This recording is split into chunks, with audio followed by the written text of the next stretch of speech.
समझो आपने कोई फिल्म बनानी है या कोई सीरीज बनानी है या कोई मतलब छोटा कंटेंट भी बनाना, कोई डिजिटल कंटेंट ही बनाना है, आपके मन में पहले एक विचार आएगा, है ना। दोस्तों, आपका फिर से स्वागत है हमारे चैनल पर। पहले तो आई एम वेरी सॉरी, काफी टाइम के बाद ला रहा हूँ एक लंबा वीडियो, मगर क्या है कि छोटे वीडियो तो मैं हर रोज डाल रहा हूँ। आप देख सकते हो, आप इंस्टा पे भी जा सकते हो, वहां भी देख सकते हो।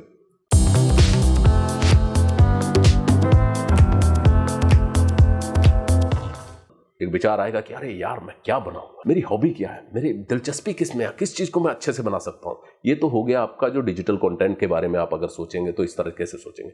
सीरीज होगी, सीरीज के बारे में अगर तो आपकी कहीं से अप्रूव्ड है तो आपको उसी के हिसाब से बनानी है। मैं कोई प्रोजेक्ट बनाने जा रहा हूं, मैं सोच रहा हूं कि चलो मैं एक फिल्म बनाता हूं।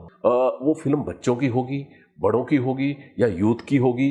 अच्छा, उसका फिर जॉनर क्या होगा? जॉनर का मतलब ये होता है एक कॉमेडी होगी, सस्पेंस होगी, एक्शन थ्रिलर होगी, किस तरह की होगी, या फिर कोई एनिमेटेड कंटेंट बनाना है या कोई एनिमेटेड मूवी बनानी है या कोई लाइव वीएफएक्स, मतलब जिसमें लाइव भी है और वीएफएक्स भी है। लाइव वीएफएक्स का मतलब कैसे हो गया, जैसे रियल इंसान भी है और उसके साथ एनिमेटेड कैरेक्टर भी है ना।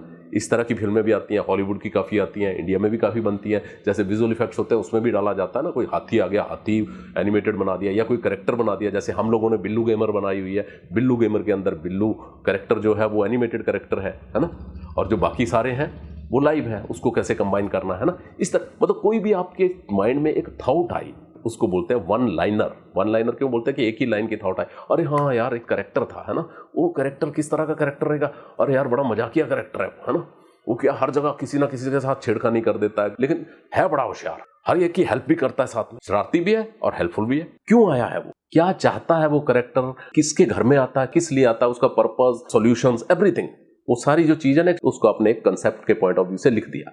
फिर उसका ना एक सिनॉप्सिस बनाना पड़ता है, थोड़ा सा उसको और आगे बढ़ते हुए कैरेक्टराइजेशन उसकी करनी है, उसके आजू बाजू में कौन होंगे, क्या सिचुएशंस होंगी, उन सबको ना थोड़ी सी बढ़ के चीज होती है, कंसेप्ट का पार्ट ही होता है जिसको बोलते हैं सिनॉप्सिस। तो वो सिनॉप्सिस बना दिए।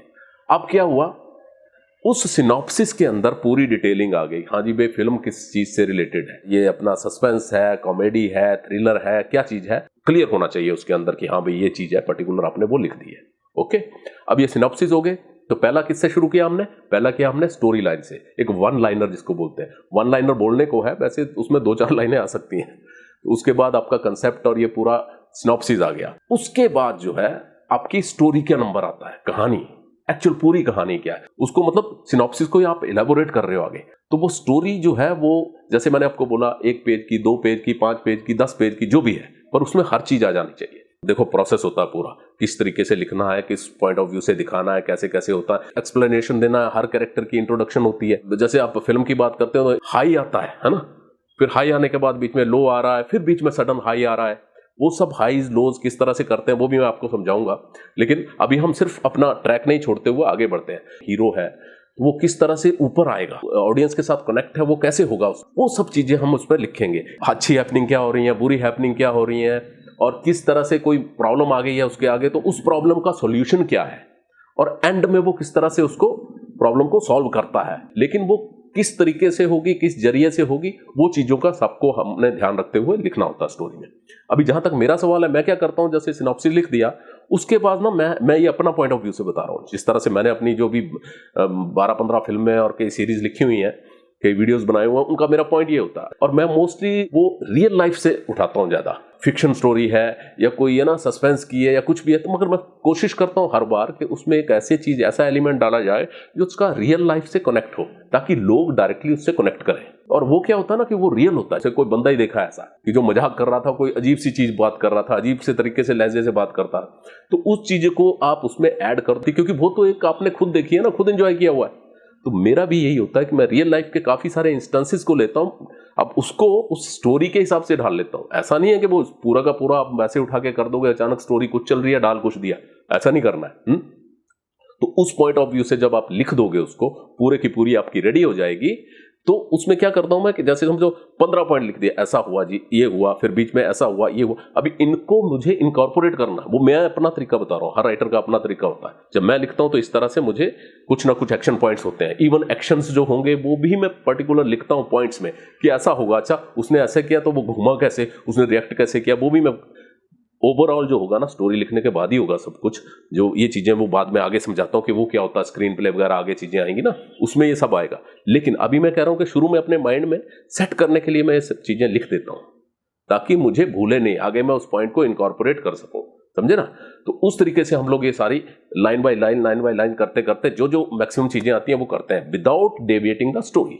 अब स्टोरी देखो, समझो आपकी स्टोरी हो गई पूरी, है ना। अब आप राइटर बन गए, आपने पूरा कुछ ना कुछ ऐड कर दिया, मतलब राइटर तो आप हैं। हर बंदे में कुछ ना कुछ हुनर होता है, वो आप में भी है, मुझे पक्का पता है। आप ये जैसे भी लिखते जाएंगे ना, तो आपको खुद ही कॉन्फिडेंस आता जाएगा कि अरे यार ऐसा किया ऐसा किया ऐसा किया। तो एक आपने फर्स्ट कॉपी उसकी स्टोरी की लिख ली, अब उसके आगे बढ़ो। वन लाइनर आया, कंसेप्ट आया, सिनॉप्सिस आया, सिनॉप्सिस के साथ आपने स्टोरी कर दी पूरी। स्टोरी के साथ मैंने जैसे बोला, अगर आप चाहते हो तो, अगर आप बड़े ज्यादा इंटेलिजेंट हो, इमीडिएटली एडजस्ट कर सकते हो तो दैट्स ओके। बट मेरा है कि वो थोड़ा मैं पॉइंटर्स लिख लेता हूं, है ना, जो रियल लाइफ इंस्टेंस कुछ ऐड करने हैं, अप्स डाउन जो स्टोरी में करने, मतलब एक स्टोरी का खांचा बन गया। अब क्या करना है, अब उसमें एक स्क्रीन प्ले आएगा और दूसरा आएगा उसमें डायलॉग्स, समझे आप। अब देखो कैरेक्टर्स आएंगे, पूरे कैरेक्टराइजेशन होगा उनका, कि उफ कैरेक्टर जितने भी आपने लिखे, समझो कैरेक्टराइजेशन क्या है। अब कोई हीरो है, कोई विलन है, कोई हीरो के फ्रेंड्स हैं, हीरोइन है, या बाकी कैरेक्टर्स हैं, उनके दोस्त हैं, माता पिता है, फैमिली है। तो हर एक कैरेक्टर का सबसे बड़ी इंपॉर्टेंट चीज है, जितने भी कैरेक्टर है ना, उसकी कैरेक्टराइजेशन जरूर लिखो कि उसकी आदत क्या है, समझे ना। एक है जी, एक बड़ा खड़ूस टाइप आदमी है, लेकिन दूसरा टाइप जो है ना बड़ा चुलबुला है। अच्छा, जो लड़की है वो कैसी है, अच्छा जी आप वो आउटगोइंग है। लड़का जो चुपचाप घर में बैठा रहता है, उसको नहीं बाहर जाना, आना जाना होता है ना। जो इन सब की कैरेक्टराइजेशन है ना, वो प्रॉपरली लिखो, मतलब हर एक के कैरेक्टर के बारे में, ताकि लोगों को सामने पता चल जाए कि हाँ जी, आपके माइंड में पता हो कि अच्छा ये तो है जी, ये सबसे पंगे लेता है, अच्छा ये जो है ना, ये सबको हंसाता रहता है ना। और ये तो बहुत दुखी है यार, जिंदगी भर बोलता मेरा दुख में ही कटना है, ऐसा वैसा कुछ। किसी पर्टिकुलर कैरेक्टर के अंदर कोई खास पावर है, स्पेशल पावर है। जैसे मैं फिल्म्स लिखता हूं तो उसमें मेरे ना कोई सुपर हीरोज टाइप होते ही हैं। अगर उसमें कुछ स्पेशल पावर है तो वो पावर क्या है, क्या कर सकता है वो सब चीजें आपको उसमें बतानी है, सब चीजें वर्कआउट करनी है, पूरी चीजें आपको उसमें लिखनी है। मतलब जितना डेप्थ में लिख सको अच्छा है, आपके लिए अच्छा, आगे और उसको इलेबोरेट करने में काम आएगा आपको, है ना। और सामने वालों को भी, अगर समझो आप ये किसी चैनल के पास या किसी समझो स्टूडियो के पास पिच कर रहे हो, या खुद ही बनानी है तो भी, लेकिन अगर पिच कर रहे हो तो भी आपको ये कैरेक्टराइजेशन तो देनी पड़ेगी। भाई ये कैरेक्टर क्या है, ये इसका क्या रोल रहेगा, ये क्या करेगा, कैसे करेगा, वो सारा कैरेक्टराइजेशन आपने एक बना लेनी है, ठीक है ना। तो जितने कैरेक्टर है, मेन कैरेक्टर्स की होती है। अभी बोलोगे कि अच्छा वहां पे वो भीड़ थी और भीड़ में वो किसी ने वो किया, वो सब छोटे मोटे कैरेक्टर्स की कैरेक्टराइजेशन लिखने की जरूरत नहीं है। दैट यू शुड नो, आपको पता होना चाहिए कि हाँ भाई ये पर्टिकुलर कैरेक्टर होगा और ये पर्टिकुलर कैरेक्टर ये काम करेगा, उसने ये हरकत करनी है, वो गुंडा है, वो माली है, वो चलो किसी पॉलिटिकल पार्टी में आया हुआ है और पॉलिटिकल पार्टी ने कोई बदमाश खड़ा कर दिया। पॉलिटिकल पार्टी छोड़ो, कोई भी सिनारो जो है जिसमें कुछ गुंडे खड़े कर दिए हैं, या कहीं पे कोई एक नॉर्मल शांति का जैसे चलता है ना कि वो अपना भजन कीर्तन हो रहा है, तो वो है, वो एक जो क्राउड हो गई, उसमें एक मेन कैरेक्टर होगा। पुजारी जी हैं, समझो पुजारी जी का कैरेक्टर क्या है ना।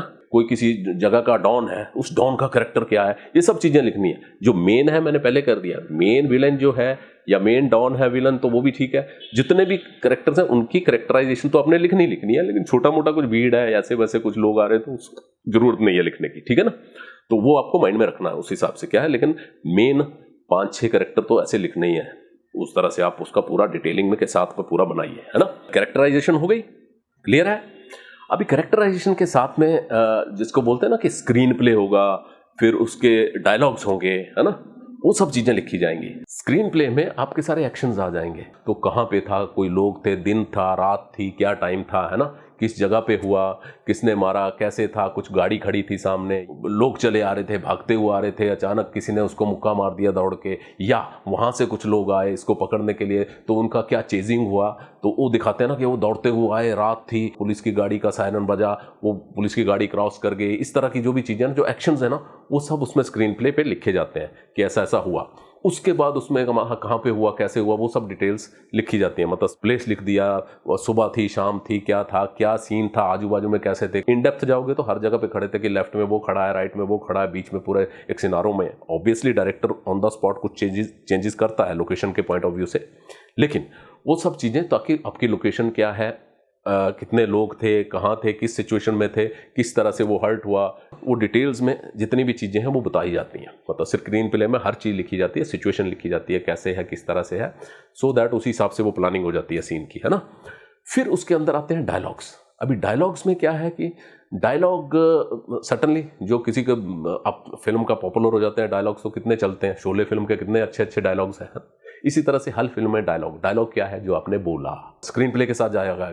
दरवाजे की घंटी बजी, अपने डोरबेल बजी, तो वो अंदर बैठ के चाय पी रहे थे, इसमें स्क्रीन प्ले पूरा डिटेल आएगा। वो टेबल है, टेबल के ऊपर चाय है, केटली रखी हुई है, वो चाय पी रहे थे, है ना, पूरा। और डोरबेल बजी और बाहर से वो कैरेक्टर अंदर आया, स्क्रीन प्ले सारा हो रहा है। तो जैसे वो अंदर आया, उन्होंने दरवाजा खोला और एकदम उसको देख के उन्होंने बोला, जी आप उन्हीं के माता पिता हैं, या कुछ उसने कैरेक्टर ने जो सामने से बोला, क्या आप उनके माता पिता हैं, ये डायलॉग है। मतलब कुछ भी बोला मुंह से, दैट इज डायलॉग। उन्होंने बोला हाँ, क्यों, आप कौन है। तो ये जो रिएक्शंस होते हैं ना, ये सब डायलॉग्स हैं। तो वो जरूरी नहीं कि डायलॉग वो ये अरे हम तुम्हारे वो हैं, हम तुम्हारे ये हैं, ये सब जरूरी नहीं है। वो हर शब्द जो बोला जाता है ना, वो डायलॉग ही है।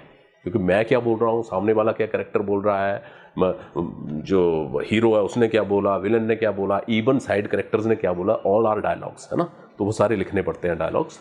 और उसमें कुछ एक जो है वो पंच लाइन्स होती हैं। पंच लाइन जो है वो पॉपुलर होती हैं, जिस तरह से बोल रहे हैं कि डायलॉग ऑन है, क्या है, या किसी एक पर्टिकुलर कैरेक्टर को एक ऐसी पंच लाइन दे दी कि वो पॉपुलर हो जाती है ना। तो ये सब डायलॉग्स भी लिखते पड़ते हैं। स्क्रीन प्ले, डायलॉग, सब कुछ हो गया। जो स्टोरी है वो स्क्रीन प्ले डायलॉग के साथ पूरी हो गई, तो ये स्क्रिप्ट हो गई है पूरी की पूरी।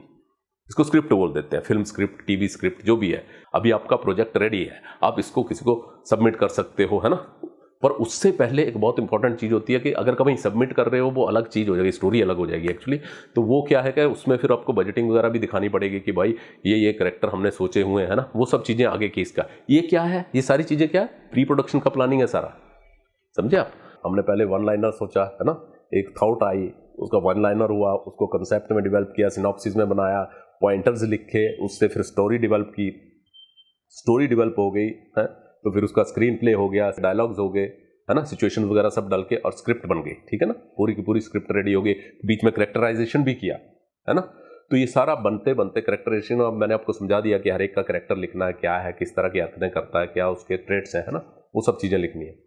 और स्टोरी में जो वो हाईज लोज सब कुछ लिखना है, क्या प्रॉब्लम है, किस प्रॉब्लम को अल्टीमेटली सॉल्व करना है, सिचुएशन क्या है, मतलब उसको कैसे क्लियर करना है अपने को।